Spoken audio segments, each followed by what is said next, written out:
Hello friends, अज्ञात story में आपका फिर से एक बार स्वागत है। आज मैं आपके लिए लेकर आया हूँ एक बेहद ही रोमांचक और खौफनाक कहानी। तो आइए दोस्तों, आज के अपने इस कहानी के सफ़र को हम शुरू करते हैं। दोस्तों, रात को ठीक 12 बजकर 1 मिनट हुए थे। विवेक सोने की तैयारी कर रहा था कि तभी अचानक उसके मोबाइल पर एक अनजाने नंबर से एक संदेश आया। आज का हिसाब बाकी है। विवेक ने अचानक मुस्कुराते हुए सोचा कि यह कौन मजाक कर रहा है रात को इस टाइम। और उसने अचानक मोबाइल पर लिख दिया, कौन। दूसरी तरफ से उसी वक्त मैसेज आ गया, वही जो तुम्हारे को 7 साल पहले मिला था और जिसे तुमने टक्कर मार दी थी और फिर मरा हुआ जानकर वहीं पर छोड़कर भाग गए थे। अचानक विवेक का रंग सफ़ेद पड़ गया। वह सोचने लगा कि यह तो घटना उसके साथ 7 साल पहले हुई थी और वह उस घटना को तो भूल ही गया था। आज अचानक उस घटना का स्मरण होते ही उसके शरीर पर पसीने की बूंदें अचानक चुचुहाई और वह तरबतर पसीने से नहा गया। वह अभी सोच ही रहा था कि अब क्या करूं। उसी वक्त उसको अचानक मोबाइल पर एक और मैसेज आया कि आज का हिसाब शुरू। और उसी वक्त उसके घर की बत्तियां बुझ गईं और लाइट चली गई। तभी उसको अपनी ऊपर की मंजिल पर किसी के चलने की आवाज़ आने लगी, जैसे कोई लाठी टेक कर चल रहा हो, कोई जैसे बूढ़ा आदमी हो जो सीधा ना चलते हुए लाठी टिका टिका कर ठक ठक ठक ठक करता हुआ चल रहा हो। विवेक का सिर चकराने लगा। वह सोचने लगा, यह ऊपर कौन चल रहा है। अचानक उसने टॉर्च जलाई और ऊपर चढ़ने का निश्चय किया।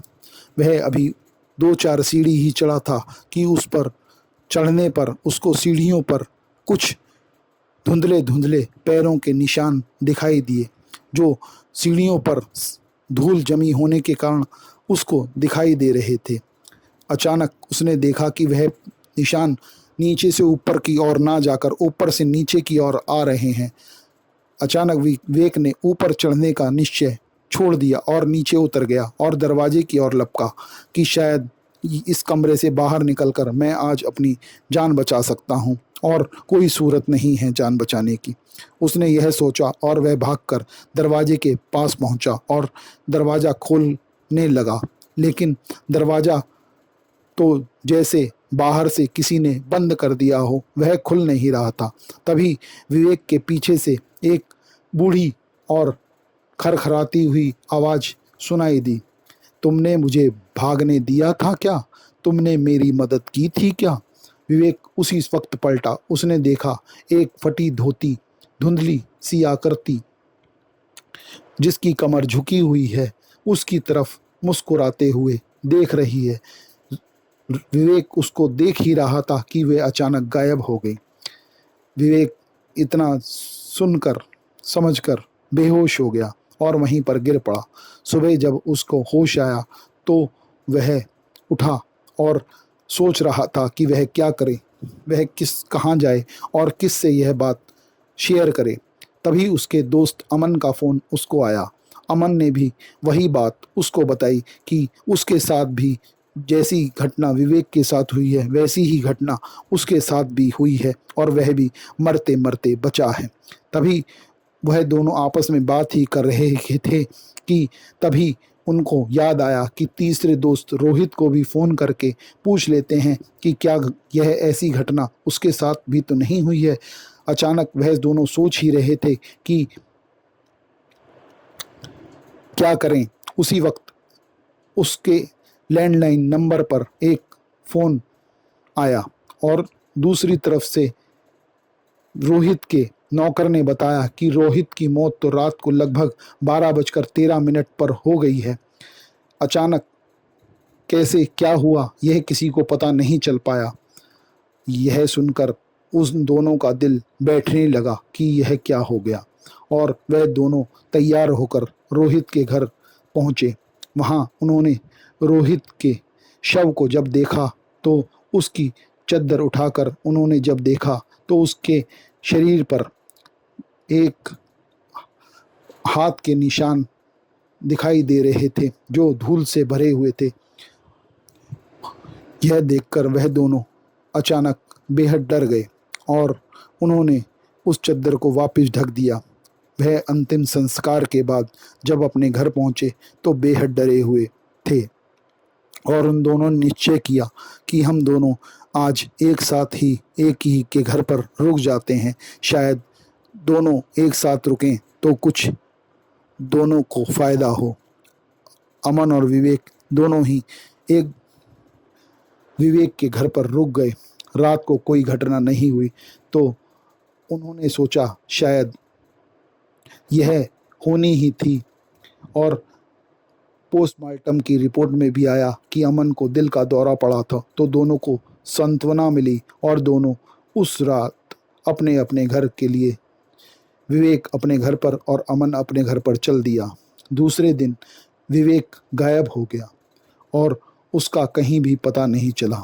यह देखकर विवेक डर गया और उसको लगा कि कहीं बूढ़े की बात सच ना हो जाए और वह भागकर वहीं नैनीताल की उन पहाड़ियों के बीच जहाँ पर उनकी गाड़ी से वह बूढ़ा आदमी टकराया था वहीं पहुँचा और वहाँ पर एक पहाड़ी पर मंदिर बना हुआ था। वहाँ मंदिर में जाकर उसने पुजारी को अपनी सारी बात बता दी कि पुजारी जी, हमसे बहुत भारी गलती हो गई जो हमने उन बूढ़े आदमी की मदद नहीं की और हम उनको छोड़कर भाग गए।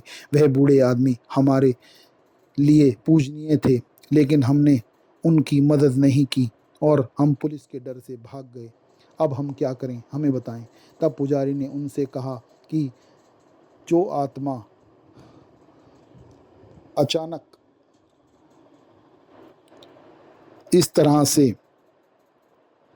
अतृप्त होकर रह जाती है वह भटकती रहती है और अपनी उन्हीं तिथियों में वह अपना बदला लेने के लिए वापस धरती पर आती है।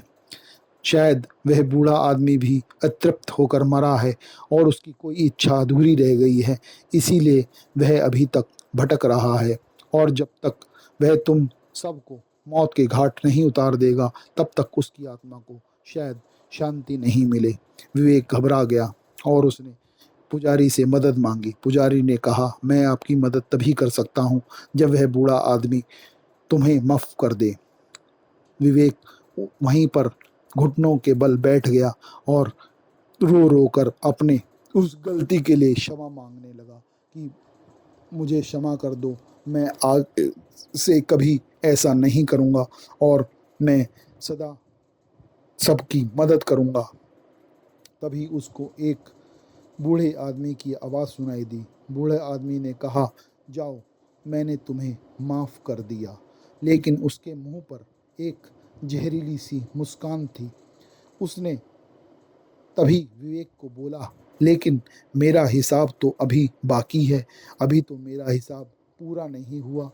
और उसने विवेक के कंधे पर अपनी हाथ को रख दिया। विवेक को ऐसा महसूस हुआ कि उसके कंधे पर किसी ने बर्फ रख दी हो, क्योंकि उस बूढ़े आदमी का हाथ एक बर्फ की सिल्ली की तरह था जो बेहद ठंडा था, जो उसके सारे शरीर में कपकपी दौड़ा रहा था। उसी रात विवेक की भी अचानक से दिल का दौरा पड़ने से मौत हो गई। पुलिस ने तहकीकात की और उन्होंने पाया कि यह तो एक दिल का दौरा पड़ने की घटना है और सामान्य बात है, इसमें किसी का कोई दोष नहीं है और यह एक स्वाभाविक दुर्घटना है और एक स्वाभाविक मृत्यु है। इसलिए पुलिस ने केस को बंद कर दिया और वह अपना काम पूरा करके वहाँ से चली गई। लेकिन असली घटना तो उसके बाद शुरू हुई। विवेक का मोबाइल पुलिस हेडक्वार्टर में जमा हो गया, लेकिन अब भी कभी कभी रात को 12:01 पर वहाँ उस मोबाइल पर एक अज्ञात नंबर से मैसेज आते हैं कि अभी भी हिसाब मेरा बाकी है, अगर दूसरी तरफ से कोई पूछ लेता है कि कौन बोल रहा है, तो उसका हिसाब भी कभी अधूरा नहीं रहता, उसका हिसाब भी वह बूढ़ा आदमी पूरा कर देता है। और वह सिलसिला चला जा रहा है, चला जा रहा है। यह हिसाब पता नहीं कितनी मौतें और कितने खून करने के बाद पूरा होगा, यह कोई भी नहीं जान पाया। और यह हिसाब अभी तक चल रहा है। तो दोस्तों, आज की कहानी आपको कैसी लगी हमें कमेंट्स में कर ज़रूर बताएं। और अगर आपको यह कहानी पसंद आई हो तो वीडियो को लाइक और चैनल को सब्सक्राइब ज़रूर कीजिए। शुभ रात्रि, शुभ रात्रि, शुभ रात्रि।